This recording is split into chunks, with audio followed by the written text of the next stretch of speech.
given the kind of disparity that exists in the world. And I think a rise in consciousness globally, not everywhere, but at least among certain pockets, which makes us feel that it's no longer a choice. It's, if we recognize that humanity is one, which it is, then it's not really a choice to respond. If you see a situation which is not acceptable to us, what do? You have to act. You have to respond to it. So it's a responsibility, and to that responsibility, based on the capacity an individual or a society carries, you will make that kind of, so you have resources, skills, knowledge, whatever, and other constraints. But owning up to this responsibility has to be the case. It's not a case of making a choice. So based on that, I would say yes, there is need for aid, and the mechanism of international aid, etc., has its place in the world.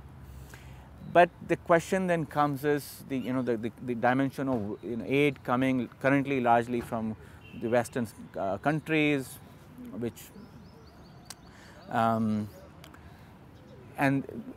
countries which have different cultures to the recipients of aids. I think the challenge there is, why is it? I think I would say it's issue of identities. It's about the idea of development, and accepting that it's a plural world, like the postmodernist ideas, though they are not necessarily all that popular, but it's multiple truth claims, is that nobody has the answer to everything, and just accepting that others may have a slightly different take on what is desirable or what is, even in quotes, development for them. Is there an acceptance of that idea firstly, or are we going to continue to say that development is all about catching up with the West, making others like us?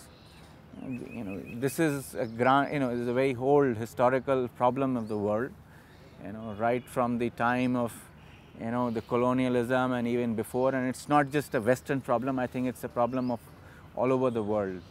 I see it in India. Every group thinks that the way they are the right, their way is the right way, and somebody else's way is the distorted way.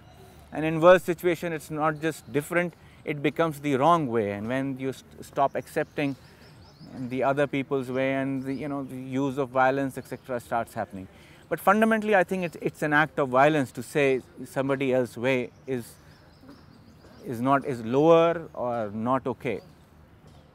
So what is the way to?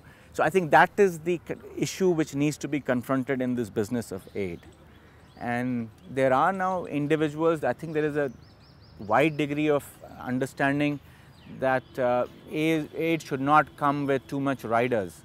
But I won't say that it has stopped. I think that prevalent practice continues to be the same.